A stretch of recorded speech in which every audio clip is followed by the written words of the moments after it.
یہ حدیث پاک کا مفہوم ہے کہ زنا دین ہے. یاد رکھنا پتر، زنا دین ہے، واپس آئے گا ضرور. اس کی بیٹی کے ساتھ، اس کی بیوی کے ساتھ، اس کی بہن کے، جہاں تک لکھا ہے کہ اس کی دیوار کے ساتھ زنا کیا جائے گا، زنا واپس آئے گا. دھیان رکھیو پتر، اے او ٹویا جی کڈو گے تو کل کسی نہ کسی ساڈے نے بھی ضرور ڈگنا. دھیان کر لیں. اور مجھے میرے سیدی نے، کیونکہ میں ڈاکٹر بھی ہوں، حکیم بھی ہوں، لیکن میں پریکٹس نہیں کرتا. ایک دو سلسلے ہیں، اللہ میرے اندر سے وہ نکال دے، اس دن اسی بھی حضرت بہ جاؤں گے. پھر جب میں نے یہ دونوں کورس کر لیے تب مجھے سیدی نے بات سنائی. آپ فرمانے لگے کوئی بزرگ تھے، ساتھ حکمت بھی کرتے تھے.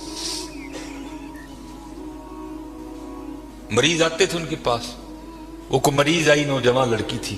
جب انہوں نے نبض پکڑی نا تو شیطان تھوڑا سا غلبہ کر گیا، اور نبض پکڑتے ہوئے اندر تھوڑا سا غلط خیال آیا، لیکن ساتھ ہی رحمت ہو گئی. ہو دھیان کرو، اللہ ویکھدا پی. نبض چھوڑ دی، نبض چھوڑ دی، بس خیال ہی گزرا. پہلا شیطان کی طرف سے آیا، دوسری اوپر سے مہربانی. ہو دھیان کر، علم یا علم بھی ان اللہ یرا. کیا تو نے نہ جانا کہ خدا دیکھ رہا؟ پتر کی کر دے ہو.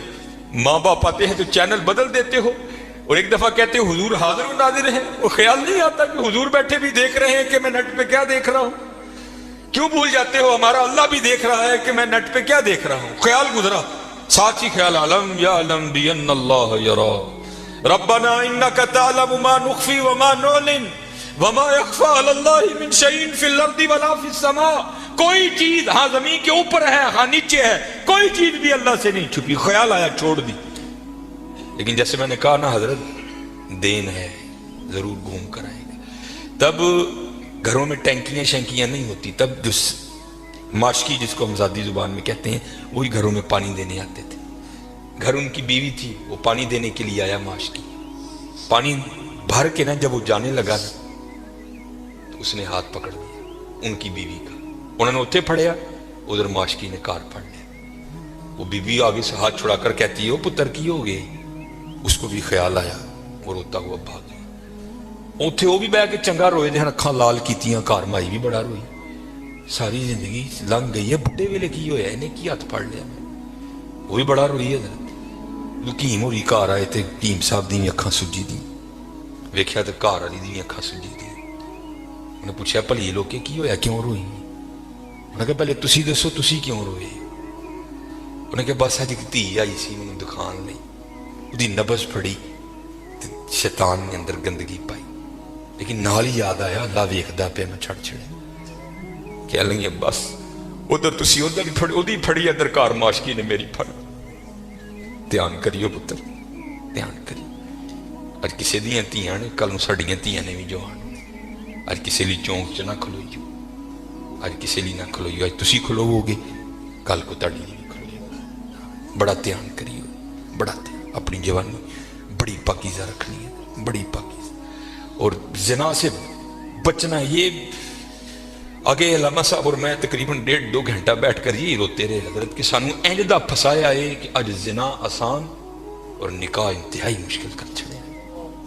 نکاح انتہائی مشکل کر چھڑے، انتہائی مشکل کر چھڑے.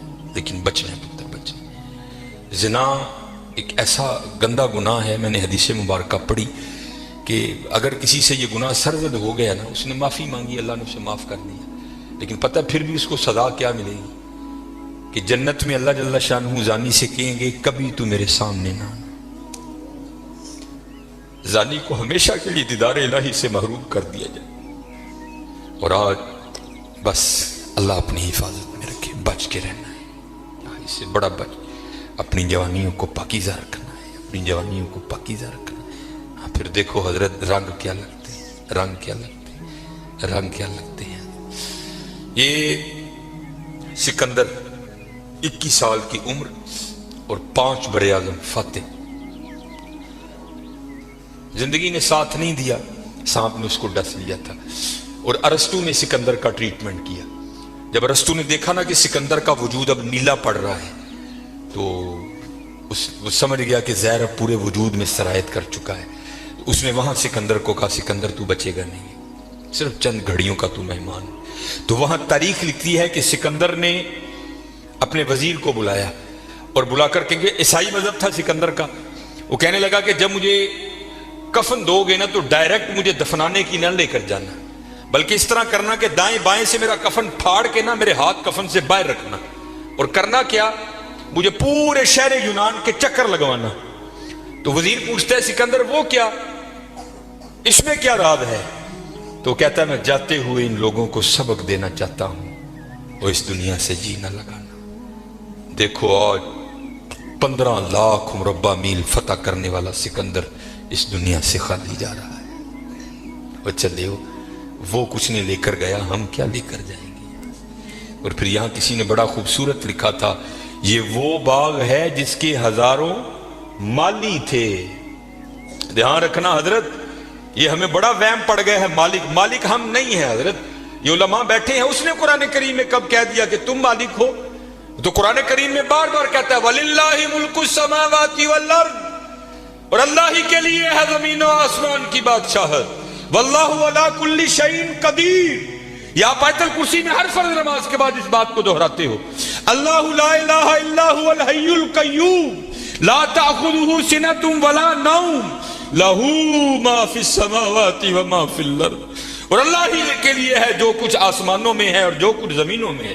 سورہ آل عمران 3 پارہ، کل محبوب آپ کہہ دیجئے اللہم مالک الملک، اے اللہ اے ملکوں کے مالک، تیال کریے پتر او مالک جے، اسی نہیں یہ مال، ہم تو مالی ہیں یار۔ اور میں اکثر اپنی مثال دیا کرتا ہوں، جب میں تھوڑا بڑا ہوا نا تو میں نے کیا دیکھا، میرے گھر کے باہر جو پلیٹ لگی تھی نا اس پر لکھا تھا چودھری علم دین، پھر وہ پلیٹ بدل گئی ہے، دادا وہ کا انتقال ہو گیا، پھر نئی پلیٹ کیا لگی، حاجی محمد بوٹا۔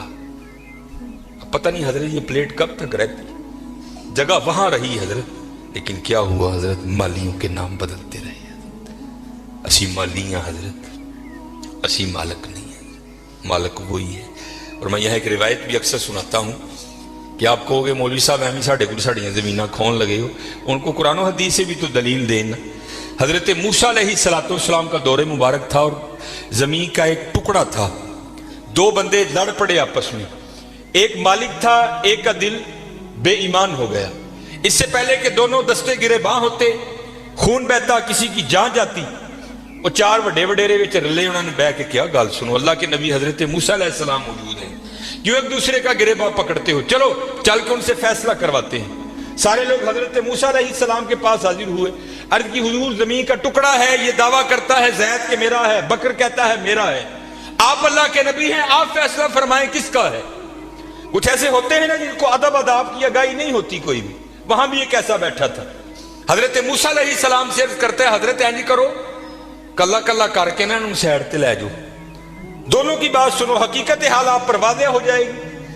حضرت موسیٰ علیہ السلام جلال میں آ گئے، آپ نے فرمایا میں اللہ کا نبی ہوں، مجھے اس بات کی ضرورت نہیں کہ میں کلا کلا کر کے ان کی بات سنوں، مجھے اللہ نے یہ طاقت دے رکھی ہے، میں زمین کے ٹکڑے سے پوچھ لوں گا بتا تو دونوں میں سے کس کا ہے۔